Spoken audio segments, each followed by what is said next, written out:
I wanted to create something for someone who's new and just getting started with studying the Bible.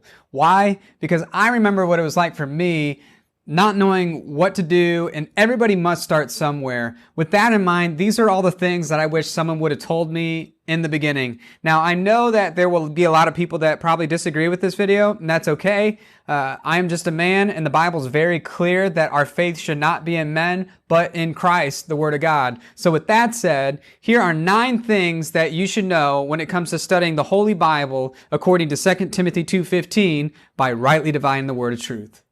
Number 1, how it is put together. The Bible is one book made up of 66 books.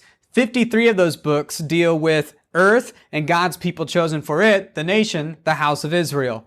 The remaining 13 books deal with heaven and God's chosen people for it, the church, the body of Christ. And as you can see up here, we have a timeline of the Bible and the way it's laid out in the books of Genesis, all the way you got Matthew, Mark, Luke, and John.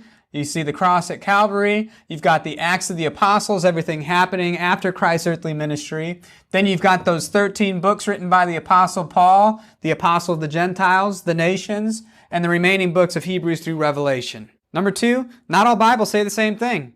There are over 900 translations of the Bible in the English language today, which causes a problem because God only wrote one book. Many times God has made a promise to preserve His pure and perfect word.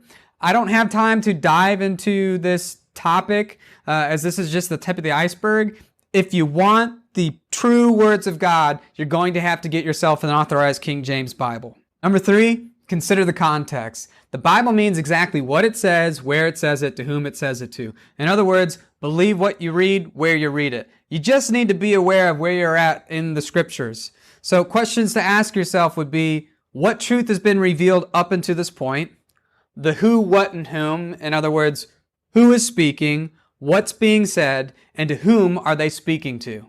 Number 4 is understanding the times. Jesus Christ is the same yesterday, today, and forever. However, it is important to understand that God has changed His dealings with mankind throughout time. In other words, God is doing something today that He hasn't done in times past, and He will not do in the ages to come.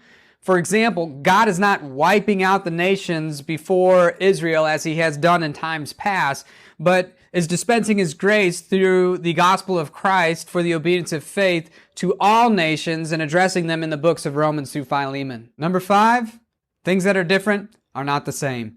All the Bible is for us, but not all of it is written to us. In other words, all the Bible's for our learning, but we get our doctrine for what God is doing today from the Apostle Paul and his 13 epistles that are addressed to us. The Apostle Paul is the only apostle ordained of God to be a teacher of the Gentiles, the nations in the Bible. He wrote 13 books which contain the contents of the revelation of the mystery, and it's God's plan for heaven. It's so unique that Paul's name starts off with every single one of his epistles that he wrote, and God placed them all nice together, fit right after the book of Acts. So it's important to understand that because the commandments that Christ taught Peter and the 12 in their ministry to the nation of Israel are not the same commandments that Christ gave Paul and his instructions to the nations, everybody, through the body of Christ. So these contradictions and points of confusion are eliminated by rightly dividing the word of truth. So whenever you find yourself in a pickle, consider what Paul says and follow him as he is of Christ. Number 6, the most important words in your Bible are going to be your 1-letter, 2-letter, and 3-letter words. So when you come across an I, you need to ask yourself, who's the I that's speaking? When you see a me, a we, an us, or a ye, you need to ask who that group of people is. Slow down when you see the ofs, the ends, the tos, the bys. When you get to those 3-letter words, pay attention. Now, but, not. And then when you come to wherefore, you need to read everything that's before that. When you see moreover, you need to consider that beyond everything that's been said, now pay attention. And when you get to that henceforth, that means from now on. So it's really important that you slow down and really pay attention to see what's going on in the scriptures. Number 7 is whenever you get stuck, you might have to go back a few verses, chapters, books to find the answer. And a great example is in Matthew 15:24 when Jesus is confronted by a Gentile woman and he tells her, I am not sent but unto the lost sheep of the house of Israel. Well, why did Jesus say that? Well, in order to understand that verse, you need to go back into the Old Testament and read Ezekiel 36. And you can see how that God scattered the nation of Israel amongst the Gentiles, and that eventually God would gather those scattered lost sheep and bring them back into that land forever. So that's why it's important that you understand the whole Bible and that you learn how to rightly divide the word of truth. Number 8, a relationship takes work. Everybody knows that. Every time you open up the Bible and you read and you hear the Word of God being spoken, it's as if God is sitting across the table speaking to you. And the more you know the Word of God, the more you know Him and the voice of God. So a relationship takes work and communication goes both ways. So our prayers go to Him, His Word is written and spoken to us. And last but not least, number 9, getting started, the order to read the books.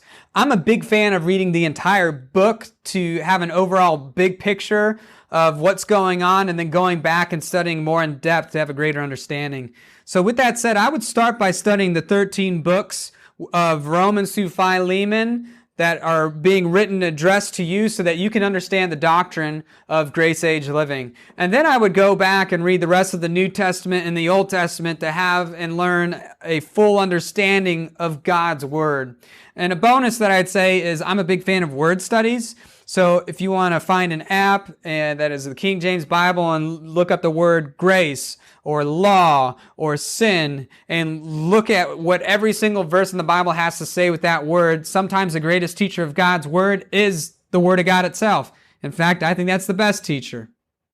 Thank you for watching. I hope that you find that these tips are helpful and, more importantly, are a great helper of your joy in your faith in the Lord Jesus Christ and knowledge of God through His Word. If you'd like to learn more, please subscribe, like, comment, share. To God only wise be glory through Christ Jesus. Amen.